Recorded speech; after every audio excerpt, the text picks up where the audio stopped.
one of my chapters in Me, Myself, and Inc. is it takes money to make money unless you don't have it. Okay, so what are the options? What are the options? Well, you actually have 4 resources available to you, not just money.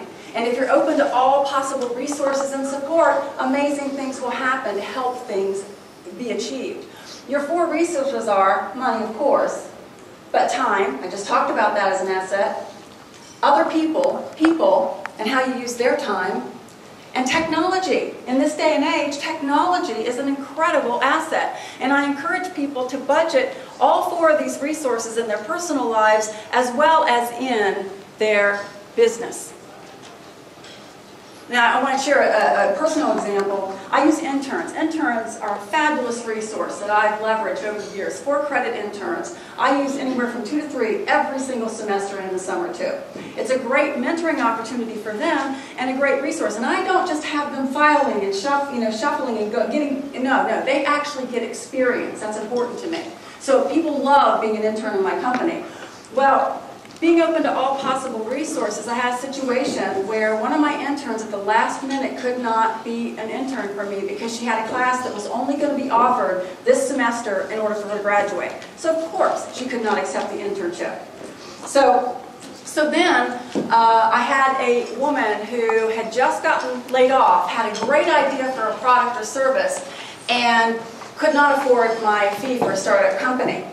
And she said, would you be open to doing a trade? Well, I'm very careful about doing trades, but her background was exactly what I needed for a marketing support person. So we reached an agreement, a bartering agreement, and because I was open to all possible resources, and she was too, we have this incredible arrangement now. So again, how can you leverage all of your resources? Confidence to soar. Our passion feeds our faith in ourselves. It is confidence in its purest sense. You know, many people say they're afraid to get up and speak in front of people. And I've coached many entrepreneurs that said, oh, I'll never be able to be in front of a group. And I said, talk about what you're passionate about. Talk like you're talking to this person right here. And you will have no trouble. And the next thing you know, they're getting keynote addresses. Because when you're, the thing that really hurts us in our learning environment is we're told to, do a report on DNA when we're in, 8th grade. And we don't have passion around that. So it scares us and makes us believe we can't speak in front of somebody. When all you have to do is fuel it with your passion. Choices, choices. Know how to make more effective decisions when choices need to be made. Now, what I say, and when you have all these choices, there's 2 major things you need to look at. First, you look at your goals, and you prioritize your goals in a way that are meaningful for you, and you say, okay, with this choice, is it making this goal more a reality? Then you also look at your values. With this choice, is this honoring my values? It's amazing how your choices get narrowed by doing those 2 things. It's a very powerful exercise. A very powerful exercise. And then you look at those people who share your values. And those are the people you go to help you make those goals a reality because they share and understand what you're trying to accomplish. So your choices can be easier. And again, if you're open to all possible resources and support, you've opened up options, more options for those of you who wish they only had more options or choices. So what I want to do is shift you from wishful thinking to hope. And what I want to share is a very personal story about my sister because she inspired this acronym. About 2.5 years ago, my sister was literally bedridden in pain. She's only 3 years older than me.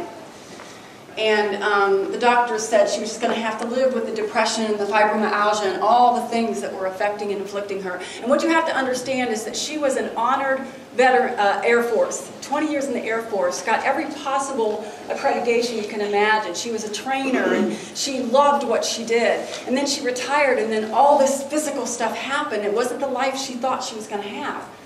And at first she was starting to allow what others' beliefs were imposing on her get the best of her.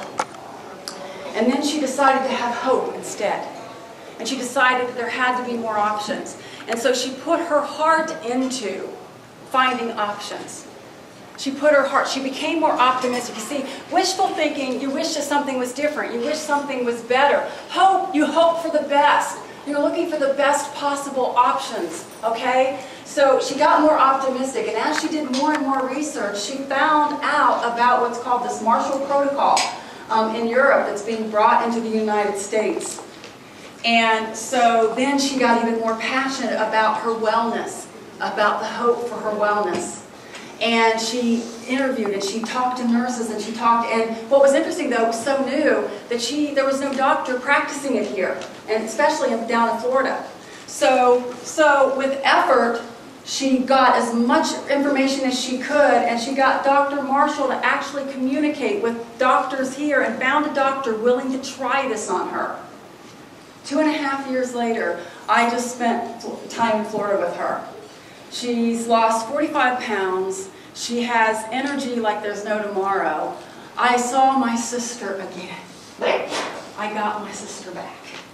And it was because she switched from wishful thinking to hope. And so keep this in your heart. Use your optimism and your passion and effort. You know, it won't happen without your effort. That's the reality. It won't happen without the effort. So take that E off of it and hop to it, okay? Make it happen. Okay, let's talk about fearful thinking. These are the 6 fearful thinkings that I've identified in working with entrepreneurs and professionals. Fear of failure, success, letting go, losing control, slightly different but related, taking risk and being ordinary. Okay, you know, failure is not an F word. Failure is not an F word. Failure is an illusion. You know, everything has a result. It just may not have been the result you had desired, right? But what are you learning from it? What are you gaining from it? What is it telling you in order to shift? And sometimes we've all heard the situations where failure actually ended up resulting in something even greater of an opportunity. You know, I was flying back from Florida to Atlanta, and we had to be evacuated at the Fort Walton Airport, literally evacuated. So by the time I got on the plane and got to Atlanta, I missed my connecting flight. And, you know, all these people were so upset because, of course, a lot of people miss their connecting flight. And, you know, I always have something, using time wisely, I always have something to do. So I was like, okay, whatever. And so there was this couple that one of them was waiting on standby for the next available flight. And I said, well, you know what, I don't really want to arrive at that time because I knew my ride was going to be busy during the time it would have arrived. So I said, I'll wait till the next one. And so this couple was able to get on, you know what happened? He got down on his knee and proposed to her at that moment in time. Aww. It was the coolest thing, the whole airport. And all these people that got so ticked off, they totally missed it. They totally missed it. Is that not the coolest thing? Yeah. You know, I was texting, I just witnessed a proposal in the Atlanta airport. That's the coolest thing. You know, life is too short. You know, to take yourself so seriously or think your time is more valuable than somebody else's. Oh, that gets me up. It gets me up if anyone thinks their time is more valuable than somebody else's. So failure is not an F word, okay? Failure is how you perceive it. Change failure to fact-finding. Turn it to fact. Make the 4-letter word fact, okay? And take a look intrinsically. What did you learn? How can you do something differently, okay? Success your way. Fear of success.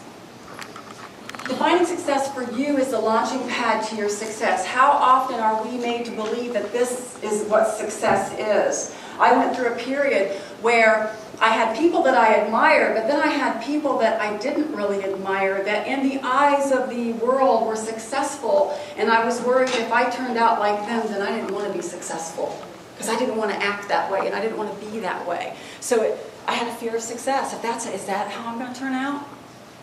And so then, thanks to Granny P, she said, no, make success your own. So what does success mean to you? You can have role models, you can have mentors, absolutely.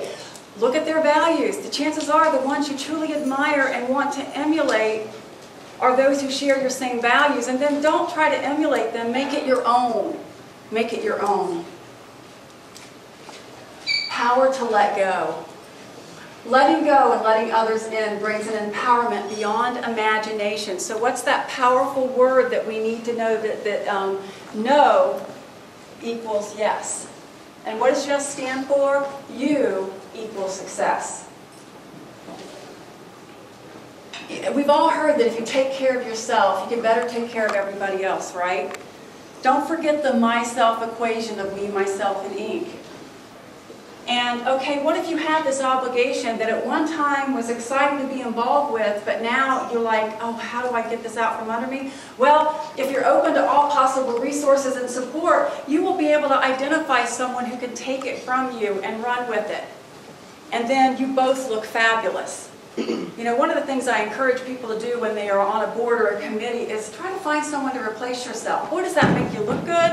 And secondly, you've built someone behind you so you're not tied to it when you're ready to leave. Okay? So again, letting go and letting others in brings so much more opportunity. Okay, the control trap.